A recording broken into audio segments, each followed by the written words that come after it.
Hi, it's Mitch from Pickdawgz.com here with your free pick in the Maryland versus Rutgers college basketball matchup on Wednesday, March 13th, 2024. Of course, if you like all the free picks we do at Pickdawgz, you'll love our premium picks, our best bets. Use the discount code PICK for 15% off. We also have products meant for people who make big bets, people with big bankrolls looking for one-on-one style service. Of course, that's not available on the website. So you have to text the number you see on the screen to take advantage of that. So if you make big bets like I do, just text the number. But let's get to this one. Big Ten tournament gets underway today. It's Maryland hosting Rutgers. It's got a few Big Ten games out there. And of course, this is one of those bigger conferences where a lot of teams have buys and you have the double buys and all that other stuff going on. But neither of these two teams are anyone that are teams that most of the teams in this conference are all too worried about. Of course, Rutgers last year, certainly had all the credentials to qualify for the NCAA tournament and were left on the outside looking in. The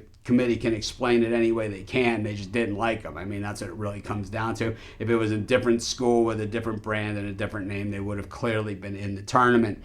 But so Rutgers, did not bounce back. They didn't have the same players or the same team that they had a year ago. So, they just didn't have the guns to go at it. When these teams played this season, it was Maryland getting the win on the road at Rutgers, and it was Rutgers getting the win at Maryland. So, both these teams covering on the road against one another this season. Both the matchups took place in February. One of them on February 6th was the game in Maryland that Rutgers won, and the one at Rutgers happened on February 25th, the one that Maryland won. So both these games, not all that long ago, but also, not right around the corner in their most recent games. We look at, how these teams have done over the course of the season. Rutgers shooting about 65%, Maryland about 69%. Defensively, Maryland also slightly better, when it comes to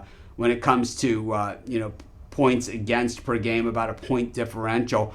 But teams actually shoot a little bit better against Maryland from the floor, but from the beyond the arc, slightly the opposite direction. When it comes to free throw shooting, Maryland has a decided edge over the course of the season. But the thing is, that I like to look at, which I think is more important than over the course of the season, because you count all those out-of-conference games and all that other stuff in there as well. But what we see recently is that Maryland, 5 points to the worst defensively, meaning teams are scoring at least 5 points more per game against Maryland than they do against Rutgers. They're also shooting 6% better against Maryland, but they are shooting better against Rutgers from beyond the arc. But Maryland's three-point shooting has been pretty abysmal, as has Rutgers, and their regular shooting from the floor, neither of these teams lighting it up. But the problem for Rutgers is shooting just 59.3% from the free throw line in their last 5 games. To me, in tournament style, especially in tight games like this one, it all comes down to free throw shooting. I gotta say, I don't love what Maryland's done this season, but really Rutgers, 59% from the line. I can't back that. I'm going to take Maryland in this one, and that's going to be my free pick. Of course, while you're doing your picks, putting your bets in, be sure to use our free betting tools at sportschatplace.com. 100% free, and they'll help put you on the most favorable bets on the board today.